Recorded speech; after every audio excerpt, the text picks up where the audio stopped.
America की दोस्ती के ऊपर भारत की सरकार ने क्या कमेंट किया है, यूएस डॉलर्स को रिप्लेस करने के लिए रिजर्व बैंक ऑफ इंडिया ने क्या कदम उठाया है, आयरलैंड के विदेश मंत्री का भारत प्रेम अचानक से क्यों जाग गया है और G7 का कौन सा देश अब अपनी गलती सुधारने जा रहा है। काफी सारी इंपॉर्टेंट अपडेट्स आ रही हैं जो आपको मेन स्ट्रीम के न्यूज चैनल्स के ऊपर भी देखने को नहीं मिलेंगी, इसलिए वीडियो को एंड तक देखिएगा। सबसे पहले बात करते हैं भारत के सेंट्रल बैंक यानी कि रिजर्व बैंक ऑफ इंडिया के बारे में, क्योंकि आरबीआई और देश की फाइनेंस मिनिस्ट्री ने आज सबसे बड़ी अनाउंसमेंट कर दी है। रेफरेंस के लिए आपकी स्क्रीन के ऊपर आर्टिकल का स्क्रीनशॉट है। आपको याद होगा कुछ साल पहले भारत की सरकार ने इंटरनेशनल ट्रेड सेटलमेंट्स में यूएस डॉलर, यूरो और येन की जगह इंडियन रुपीस का इस्तेमाल करने के लिए यानी कि खुद की करेंसी इंडियन रुपीस को प्रमोट करने के लिए कई सारे रूल रेगुलेशंस इंट्रोड्यूस किए थे। ट्रेडर्स को कई सारे इंसेंटिव्स के ऑफर भी दिए गए थे ताकि इंटरनेशनल ट्रेड सेटलमेंट्स में यूएस डॉलर और बाकी करेंसीज की जगह भारत के इंडियन रुपीस का इस्तेमाल किया जाए। अब हुआ ये कि साल 2022 में ये रूल इंट्रोड्यूस किए गए थे। उसके बाद डोनाल्ड ट्रंप भी अमेरिका के प्रेसिडेंट बन गए और फिर भारत ने भी यूएस डॉलर्स को इंडियन रुपीस से रिप्लेस करने यानी कि डी डॉलराइजेशन की प्रक्रिया के ऊपर इतना ज्यादा जोर नहीं दिया। लेकिन अब आरबीआई ने आज अचानक से कुछ नई गाइडलाइंस जारी की है ताकि इंटरनेशनल ट्रेड सेटलमेंट्स में इंडियन रुपीस का इस्तेमाल ज्यादा हो। दरअसल साल 2022 के रूल्स के मुताबिक बैंक को स्पेशल रुपी वॉस्ट्रो अकाउंट्स खोलने के लिए आरबीआई के foreign exchange department central office Mumbai से अप्रूवल लेना होता था और काफी सारी स्ट्रिक्ट स्टैंडर्ड्स और कंडीशंस रखी गई थी। लेकिन अब आरबीआई ने नया सर्कुलर जारी करके बैंक्स के लिए स्पेशल रुपी वॉस्ट्रो अकाउंट्स खोलना काफी इजी बना दिया है। आरबीआई ने अपने सर्कुलर में कहा है कि ऑथराइज्ड डीलर बैंक्स को अब स्पेशल रुपी वॉस्ट्रो अकाउंट खोलने के लिए आरबीआई से पहले अप्रूवल लेने की जरूरत नहीं होगी। बैंक्स को छूट दे दी गई है। इससे अकाउंट्स जल्दी ओपन होंगे और रुपी बेस्ड ट्रेड सेटलमेंट्स आसान हो जाएंगी। एप्लीकेशन प्रोसेस और मॉनिटरिंग जो कि आरबीआई के रूल्स के अकॉर्डिंग करनी होगी, ये सब बैंक्स अपने लेवल के ऊपर ही कर सकते हैं, जिससे अब स्पेशल रुपी वॉस्ट्रो अकाउंट सेटअप प्रोसेस काफी फास्ट हो जाएगा। इससे न सिर्फ पेपर वर्क और कई हफ्तों और महीनों के डिलेस कम होंगे, बल्कि फॉरेन बैंक्स भी इंडियन रुपीस को सेटलमेंट करेंसी के रूप में जल्दी अडॉप्ट कर पाएंगे। पहले काफी बार ऐसा होता था कि किसी कंट्री के बैंक को भारत के साथ ट्रेड के लिए एसआरबीए खोलना होता था, लेकिन आरबीआई के बीच में आने के कारण अप्रूवल प्रोसेस काफी लंबा हो जाता था। इंडियन बैंक्स के पास सारे डॉक्यूमेंट्स, एग्रीमेंट्स और कंप्लायंसेस रेडी होते थे, तब भी उनको एप्लीकेशन फाइल करके आरबीआई के रिस्पॉन्स का वेट करना पड़ता था, जिसकी वजह से डील्स काफी डिले हो जाती थी या फिर कैंसिल भी हो जाती थी। फॉरेन के बैंक्स का इंटरेस्ट थोड़ा सा कम हो जाता था क्योंकि ट्रेड डील्स फास्ट एग्जीक्यूट नहीं हो पाती थी। एक्सपोर्टर्स और इंपोर्टर्स को अपनी पेमेंट्स रिसीव करने या फिर सेंड करने के लिए वेट करना पड़ता था और सरदर्द कम करने के चक्कर में सामने वाली पार्टी इंडियन रुपीस की जगह यूएस डॉलर और बाकी करेंसीज में ही पेमेंट कर लेती थी। कभी कभी लॉन्ग अप्रूवल टाइमलाइंस की वजह से डील भी कैंसिल हो जाती थी, लेकिन अब आरबीआई ने रिक्वायरमेंट ही हटा दी है, जिसके बाद इंडियन रुपीस में ट्रेड सेटलमेंट और भी फास्ट हो जाएगी। अब इस स्टेप की टाइमिंग बहुत इंपॉर्टेंट है क्योंकि इस समय अमेरिका और भारत के बीच 50% टैरिफ्स को लेकर काफी टेंशन है। इसलिए कई सारे एक्सपर्ट्स आरबीआई और भारत सरकार के स्टेप को अमेरिका और यूएस डॉलर के ऊपर से निर्भरता खत्म करने के रूप में एक बहुत ही बड़ा स्टेप देख रहे हैं। नेक्स्ट अपडेट आ रही है आयरलैंड से। आपको याद होगा कुछ दिन पहले से हमने आपको बताया था कि आयरलैंड में भारतीय ओरिजिन के लोगों के ऊपर काफी रेसिस्ट अटैक हो रहे हैं। टीजिंग के साथ साथ इंडियन इमिग्रेंट्स की आयरलैंड के अंदर मार पिटाई की भी घटनाएं सामने आई हैं, जिसके बाद भारत की एम्बेसी को आयरलैंड में रह रहे इंडियंस के लिए गाइडलाइंस और साथ में हेल्पलाइन भी जारी करनी पड़ी थी। और साथ में भारत की सरकार ने आयरलैंड की सरकार को कांटेक्ट करके दखल देने के लिए भी कहा था। न्यूज निकल कर आ रही है कि आयरलैंड में इंडियन इमिग्रेंट्स के ऊपर हो रहे हमलों को लेकर आयरलैंड के डिप्टी प्राइम मिनिस्टर और विदेश मंत्री साइमन हैरिस ने अफसोस जताते हुए माफी मांगी है और कहा है कि उनको बहुत ही चिंता है कि उनके देश में इंडियंस के ऊपर लगातार हमले हो रहे हैं। उन्होंने कहा कि इंडियंस ने आयरलैंड के लिए बहुत ही बड़ी कंट्रीब्यूशन दी है और भारतीय कम्युनिटी के बिना उनके देश की हेल्थ सर्विसेज कोलैप्स कर जाएंगी और वहां की स्वास्थ्य सेवाएं बिल्कुल भी नहीं चल पाएंगी। साइमन हैरिस ने कहा कि ये काफी अफसोस की बात है कि उनके देश में इंडियन इमिग्रेंट्स को निशाना बनाया जा रहा है और मैं भारतीय इमिग्रेंट्स के साथ खुद मुलाकात करके सिचुएशन को सुधारने की कोशिश कर रहा हूँ। न्यूज निकल कर आ रही है कि आज साइमन हैरिस आयरलैंड में भारतीय डायस्पोरा और इंडियन इमिग्रेंट्स के साथ एक मुलाकात भी करने वाले हैं। नेक्स्ट अपडेट आ रही है भारत, पाकिस्तान और अमेरिका को लेकर।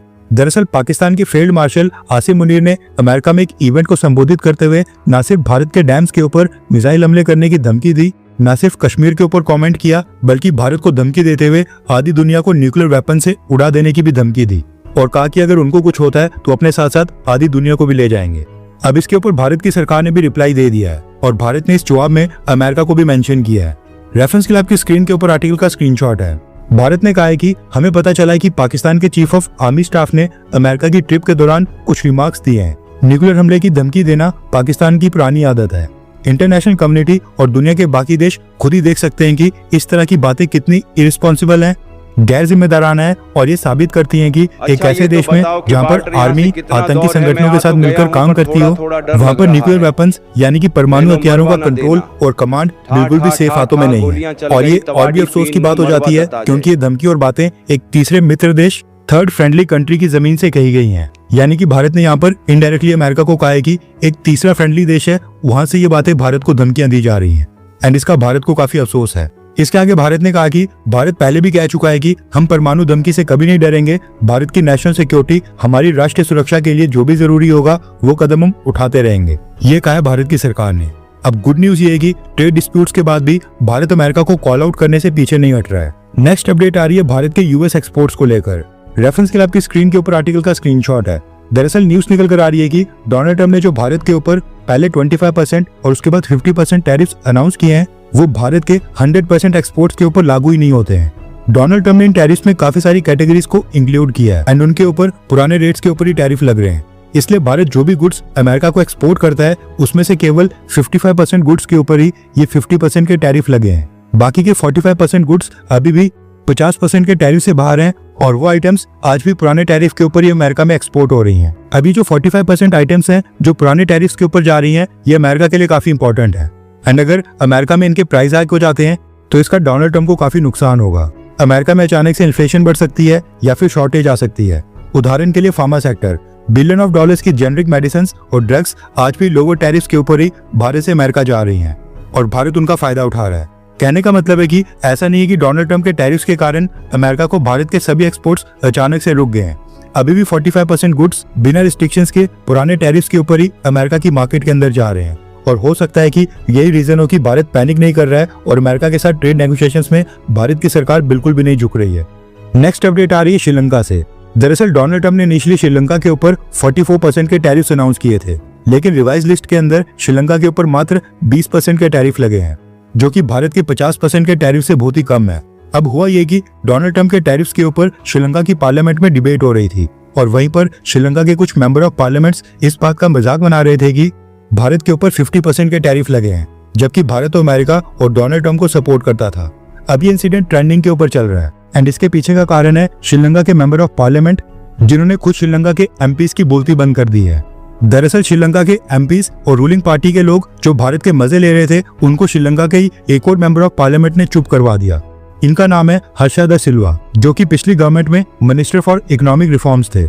भारत का मजाक बनाने के ऊपर इन्होंने श्रीलंका के एमपीज की क्लास लेते हुए कहा कि भारत का मजाक मत उड़ाओ, जब वो मुश्किल में है, यानी कि जब भारत मुश्किल में है, भारत के ऊपर मत हंसो, क्योंकि जब हम मुश्किल में थे, यानी कि श्रीलंका मुश्किल में था, तब सिर्फ भारत ही था जिसने हमें मदद की थी। हमने देखा तुम लोग कैसे हंस रहे थे, इसलिए भारत के ऊपर मत हंसो। उन्होंने कहा कि भारत को उम्मीद थी कि अमेरिका के टैरिफ्स 15% से कम होंगे और श्रीलंका भी वही उम्मीद कर रहा था। ऐसे मुश्किल वक्त में भारत की रिस्पेक्ट बनाए रखना काफी जरूरी है। नेक्स्ट अपडेट आ रही है इजराइल फलस्तीन से संबंधित। आपको याद होगा मैंने आपको बताया था कि पहले फ्रांस, उसके बाद यूनाइटेड किंगडम यानी कि ब्रिटेन और उसके बाद कनाडा ने अनाउंस किया था कि वो भी सितंबर महीने में होने वाले यूनाइटेड नेशन जनरल असेंबली के 80वें सेशन में फलस्तीन को एक इंडिपेंडेंट स्टेट के रूप में मान्यता दे देंगे। अब इन 3 देशों के बाद इजराइल के एक और अलाई और G7 के एक चौथे देश ने फलस्तीन को एक इंडिपेंडेंट स्टेट और आजाद देश के रूप में मान्यता देने की घोषणा कर दी है और वो है ऑस्ट्रेलिया। ऑस्ट्रेलिया के प्राइम मिनिस्टर एंटनी एल्बनीज ने खुद इसकी घोषणा की है और ये अनाउंस किया है कि सितंबर महीने वाले यूनाइटेड नेशन जनरल असेंबली के 80वें सेशन में ऑस्ट्रेलिया फलस्तीन को रिकॉग्नाइज कर लेगा। आपकी जानकारी के लिए बता दूं कि दुनिया के 146 देश अभी फलस्तीन को रिकॉग्नाइज करते हैं। अमेरिका, G7 और कुछ वेस्टर्न देश हैं जिन्होंने फलस्तीन को रिकॉग्नाइज नहीं किया था, लेकिन अब ये देश भी इस लिस्ट में धीरे धीरे शामिल हो रहे हैं। नेक्स्ट अपडेट आ रही है ऑस्ट्रेलिया और भारत को लेकर। न्यूज निकल कर आ रही है कि ऑस्ट्रेलियन आर्मी के chief lieutenant general Simon Stuart Bharat के दौरे पर आए हैं और ये 14 अगस्त तक भारत में रहेंगे। न्यूज निकल कर आ रही है कि साइमन स्टुअर्ट इन्होंने ऑस्ट्रेलिया और भारत की सेना को क्लोज करने के लिए बहुत ही इंपॉर्टेंट रोल प्ले किया है और भारत के बड़े समर्थक हैं। इसके साथ ही न्यूज निकल कर आ रही है कि Australian army chief Simon Stuart और भारत के army chief general Upendra Dwivedi sir, इन दोनों ने साल 2015 में अमेरिका में जाकर United States army war college में एक साथ ट्रेनिंग कोर्स में हिस्सा लिया था। वहां से दोनों एक दूसरे को जानते हैं और अब दोनों आर्मी चीफ बन गए हैं, जिसकी वजह से ऑस्ट्रेलिया और भारत के बीच मिलिट्री डिप्लोमेसी इस समय काफी पीक के ऊपर चल रही है। वैसे नो डाउट ऑस्ट्रेलिया एक इंपॉर्टेंट देश है और क्वाड का भी हिस्सा है, लेकिन काश यही मिलिट्री डिप्लोमेसी अमेरिका के साथ चल रही होती। वहां पर अमेरिका अपनी मिलिट्री डिप्लोमेसी पाकिस्तान के साथ स्ट्रॉन्ग कर रहा है। पाकिस्तान आर्मी चीफ अमेरिका की सेंट्रल कमांड का दामाद बनकर बैठा है और डोनाल्ड ट्रंप के आने के बाद अभी तक भारतीय सेना और अमेरिका की सेना के बीच 0 लेवल की मिलिट्री डिप्लोमेसी देखने को मिली है। नेक्स्ट अपडेट आ रही है कर्नाटका से। न्यूज निकल कर आ रही है कि कर्नाटका की सरकार ने भारत का सेकंड लार्जेस्ट क्रिकेट स्टेडियम बनाने की ऑफिशियल परमिशन और आधिकारिक अप्रूवल दे दिया है। बेंगलुरु के बोम्मासांद्रा में यह नया क्रिकेट स्टेडियम बनाया जाएगा जिसकी सीटिंग कैपेसिटी 80,000 की होगी और इसको बनाने के ऊपर टोटल 1,650 करोड़ रुपीस का खर्च आएगा। स्टेडियम के लिए ऑलमोस्ट सारी जमीन एक्वायर कर ली गई है, करीब 22 एकड़ बाकी है और जब काम स्टार्ट होगा उसके 3 साल के अंदर इसको कंप्लीट करके पूरी तरह बना लिया जाएगा। हर 24 घंटे के अंदर जियोपॉलिटिक्स में बड़े फेरबदलाव और उलटफेर हो रहे हैं और भारत के लिए नए चैलेंजेस आ रहे हैं। कोई देश अपने फैसले से पलट रहा है तो कोई देश ब्लैकमेलिंग के ऊपर उतर आया है। सभी देश एक दूसरे को नीचे लगाने की कोशिश कर रहे हैं। इन सब के बीच हमारा भारत किसी भी देश से पीछे न रह जाए, इसके लिए मोदी सरकार लगातार कोशिशें कर रही है। एंड भारत की foreign policy, defence news, economy और ग्लोबल अफेयर्स का सही एनालिसिस हमारे चैनल इंडियन अफेयर्स का मिशन है और ये मिशन आपके सपोर्ट के बिना अधूरा है। इंडियन अफेयर्स हिंदी के ऊपर हम सभी फैक्ट्स और डेटा बिल्कुल सरल भाषा में एनालाइज करते हैं बिना किसी एजेंडा के। अगर आप चाहते हैं कि इंडियन अफेयर्स का सही और ऑथेंटिक एनालिसिस आप तक लगातार पहुंचे तो इस वीडियो को लाइक करें और हमारे चैनल इंडियन अफेयर्स को सब्सक्राइब करके बेल नोटिफिकेशन ऑन करना मत भूलिए। आपका एक लाइक हमारे चैनल को ग्रो करने में काफी मदद करेगा और एक सब्सक्राइब ये सुनिश्चित करेगा कि आप किसी भी इंपॉर्टेंट अपडेट को मिस ना करें। अगर आपने हमारे चैनल को पहले से सब्सक्राइब किया है तो दिल से धन्यवाद। जय हिंद, वंदे मातरम।